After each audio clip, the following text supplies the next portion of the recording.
Shalom, queridos, leitura bíblica. Hoje, dia 28 de outubro, nosso texto está em 2 dos Reis, capítulo de número 9. Então, o profeta Eliseu chamou um dos filhos dos profetas e lhe disse: cinge os teus lombos e toma esta almotolia de azeite na tua mão e vai-te a Ramate-Gileade. E chegando lá, vê onde está Jeú, filho de Josafá, filho de Ninsi, e entra e faze que ele se levante no meio de seus irmãos, leva-o à câmara interior. Toma a almotolia de azeite e derrama-o sobre sua cabeça, e dize: assim diz Yahvé, ungi-te rei sobre Israel.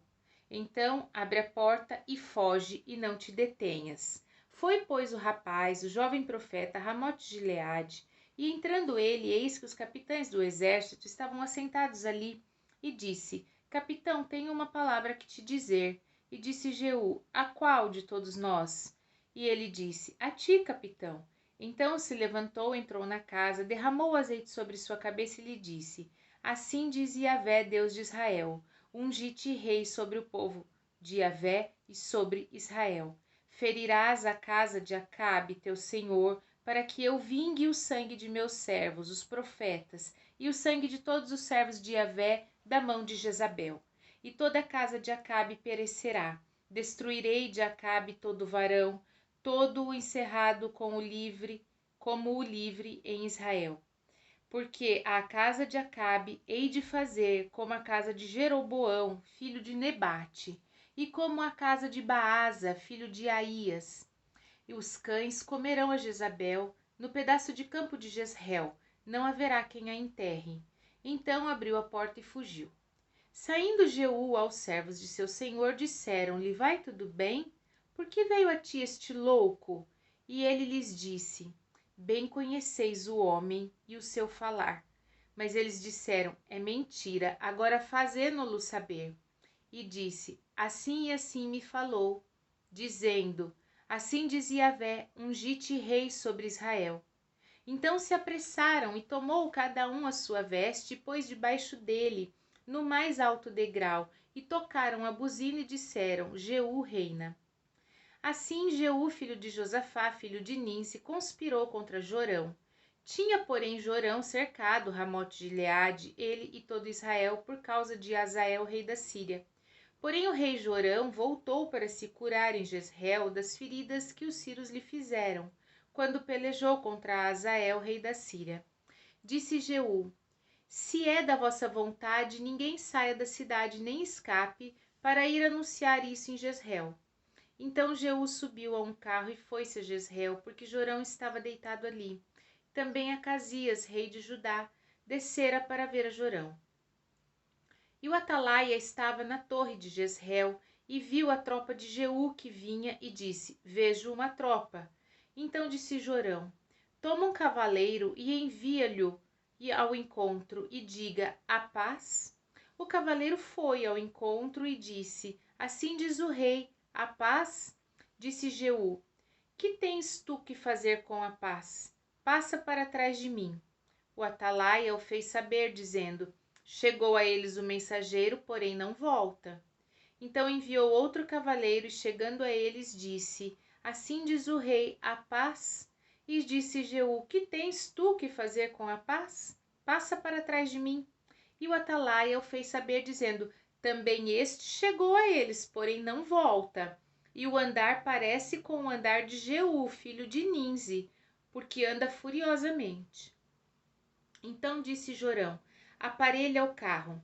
E aparelharam o seu carro, e saiu Jorão, rei de Israel, e Acasias, rei de Judá, cada um em seu carro, e saíram ao encontro de Jeú, e o acharam no pedaço de campo de Nabote, o jezreelita.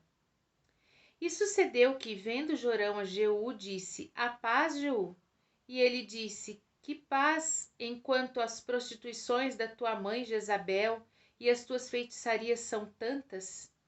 Então Jorão voltou as mãos e fugiu, e disse a Acasias: traição há, Acasias.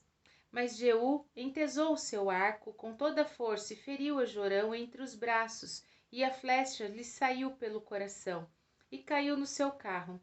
Então Jeú disse a Bidkar, seu capitão: toma-o lança-o no pedaço de campo de Nabote, o jezreelita, pois lembra-te de que, indo eu e tu, juntos, a cavalo após Acabe, seu pai, Yahvé pôs sobre ele esta carga, dizendo: por certo que, se eu não visse ontem à tarde o sangue de Nabote e o sangue de seus filhos, diz Yahvé, também não tu pagaria neste pedaço de campo, diz Yahvé. Agora, pois, toma-o e lança-o neste pedaço de campo, conforme a palavra de Yahvé. O que, vendo Acasias, rei de Judá, fugiu pelo caminho da casa do jardim, porém Jeú seguiu após ele e disse: feri também a este no carro a subida de Gur, que está junto a Ibleão, e fugiu para Meguido e morreu ali. E os seus servos o levaram num carro a Jerusalém, e o sepultaram na sua sepultura junto a seus pais na cidade de Davi. E no ano 10º de Jorão, filho de Acabe, começou Acasias a reinar sobre Judá. Jeú veio a Jezreel, o que ouvindo Jezabel se pintou em volta dos olhos, e enfeitou a sua cabeça e olhou pela janela. E entrando Jeú pelas portas, disse ela: teve paz Inri, que matou a seu senhor? E levantou ele o rosto pela janela e disse: quem é comigo? Quem? E 2 ou 3 eunucos olharam para ele. Então disse ele: lançai-a de alto a baixo. E lançaram-na de alto a baixo, e foram salpicados com seu sangue a parede e os cavalos, e Jeú a atropelou. E entrando ele, pois, e havendo comido e bebido, disse: olhai por aquela maldita e sepultai-a, porque ela é filha de rei. E foram para sepultar, porém não acharam dela, senão somente a caveira, os pés e as palmas das mãos. Então voltaram e lhe fizeram saber, e ele disse: esta é a palavra de Yahvé, a qual falou pelo ministério de Elias, o tisbita, seu servo, dizendo: no pedaço de campo de Jezreel, os cães comerão a carne de Jezabel. O cadáver de Jezabel será como esterco sobre o campo, no pedaço de Jezreel, que não se possa dizer: esta é Jezabel. Primeira a Timóteo. Hoje a gente encerra a carta de Paulo a Timóteo, lendo o capítulo de número 6. Todos os servos que estão debaixo do jugo estimem seus senhores por dignos de toda honra, para que o nome de Deus e a doutrina não sejam blasfemados. Os que têm senhores crentes não os desprezem por serem irmãos. Antes, os sirvam melhor, porque eles que participam do benefício são crentes e amados. Isto ensina e exorta. Se alguém ensina alguma outra doutrina, e se não conforma com as sãs palavras de nosso Senhor Jesus Cristo e com a doutrina que é segundo a piedade, é soberbo e nada sabe, mas delira acerca de questões e contendas de palavras, das quais nascem invejas, porfias, blasfêmias, ruins suspeitas, contendas de homens corruptos de entendimento e privados da verdade, cuidando que a piedade seja causa de ganho. Aparta-te dos tais. Mas é de grande ganho a piedade com contentamento, porque nada trouxemos para este mundo e manifesto é que nada podemos levar dele. Tendo, porém, sustento e com o que nos cobrirmos, estejamos com isso contentes. Mas os que querem ser ricos caem em tentação e em laço e em muitas concupiscências loucas e nocivas que submergem os homens na perdição e ruína.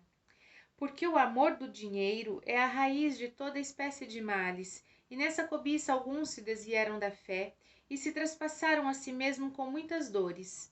Mas tu, ó homem de Deus, foge destas coisas e segue a justiça, a piedade, a fé, a caridade, a paciência, a mansidão.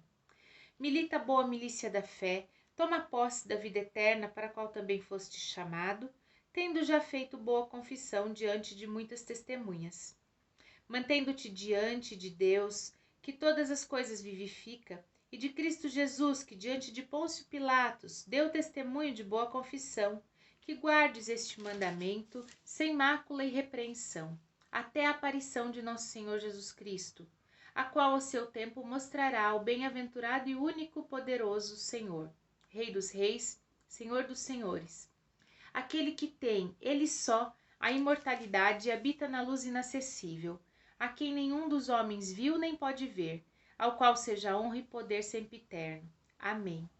Manda aos ricos deste mundo que não sejam altivos, nem ponham a esperança na incerteza das riquezas, mas em Deus, que abundantemente nos dá todas as coisas para dela gozarmos. Que façam o bem, enriqueçam em boas obras, repartam de boa mente e sejam comunicáveis. Que entesourem para si mesmos um bom fundamento para o futuro, para que possam alcançar a vida eterna.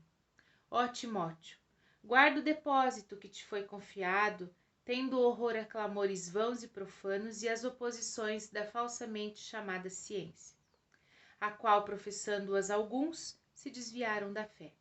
Graça seja contigo. Amém. Hoje nós damos início ao livro de Oséias, capítulo de número 1. A palavra de Yahvé que foi dita a Oséias, filho de Beere, nos dias de Uzias, Jotão, Acás, Ezequias, reis de Judá, e nos dias de Jeroboão, filho de Joás, rei de Israel. O princípio da palavra de Yahvé por Oséias. Disse, pois, Yahvé a Oséias: Vai, toma uma mulher de prostituições e filhos de prostituição, porque a terra se prostituiu, desviando-se de Yahvé. Foi-se e tomou a Gomer, filha de Diblaim, e ela concebeu e lhe deu um filho. E disse-lhe Yahvé: Põe-lhe o nome de Jezreel, porque daqui a pouco visitarei o sangue de Jezreel sobre a casa de Jeú e farei cessar o reino da casa de Israel. E será naquele dia que quebrarei o arco de Israel no vale de Jezreel. E tornou ela a conceber e deu à luz a uma filha, e lhe disse: Põe-lhe o nome de Loruama, porque eu não me tornarei mais a compadecer da casa de Israel, mas tudo lhe tirarei. Mas da casa de Judá me compadecerei, e o salvarei por Yahvé, seu Deus. Pois não os salvarei pelo arco, nem pela espada, nem pela guerra, nem pelos cavalos, nem pelos cavaleiros. Depois de haver desmamado a Loruama, concebeu e deu à luz a um filho, e ele disse: Põe-lhe o nome de Loami, porque vós não sois o meu povo, nem eu serei o vosso Deus. Todavia, o número dos filhos de Israel será como a areia do mar, que não pode medir-se nem contar-se. E acontecerá que no lugar onde se lhes dizia: Vós não sois meu povo, se lhes dirá: Vós sois filhos do Deus vivo. E os filhos de Judá e os filhos de Israel, juntos, se congregarão e constituirão sobre si uma única cabeça. Subirão da terra, porque grande será o dia de Jezreel. Amém? Vimos os nossos textos, então, no dia de hoje, em 2 dos Reis, no capítulo 9, onde muitas profecias se cumprem, daquelas que foram liberadas por Elias. Elias já havia sido arrebatado, não estava mais entre os homens, não praticava mais o seu ofício de profeta, mas as palavras não caíram por terra. Aquilo que ele disse se cumpriu. O que nós precisamos sempre lembrar é isso: não importa quanto tempo passe. Não importa quanto tempo passe, não importa se quem profetizou está ou não está mais entre nós. O fato é que no momento da profecia, quem falava era o Senhor, e a palavra do Senhor não cai, não passa, não morre, não perece. A palavra do Senhor sempre vai se cumprir. E aqui em 1 Timóteo, no capítulo 6, Paulo segue com conselhos preciosos, né? E neste capítulo ele fala sobre o apego ao dinheiro. Não devemos ser apegados a amar o dinheiro. Nós devemos sim nos dedicar a usar o nosso dinheiro da maneira correta, sabendo que não vamos levar nada daqui, que devemos empreendê-lo na obra do Senhor, fazendo bem, sendo generosos, compassivos, sim, vivendo com consciência, vivendo com humildade, não em pobreza, mas em humildade, né? E vigiar, sempre vigiar para não cair em tentação pelas ofertas desse mundo. E aqui Oséias começa falando de como a idolatria afronta a Deus e como foi por causa da idolatria que o castigo e a maldição foi atraída sobre o povo. Porque os homens quebram as alianças, mas Deus não quebra aliança.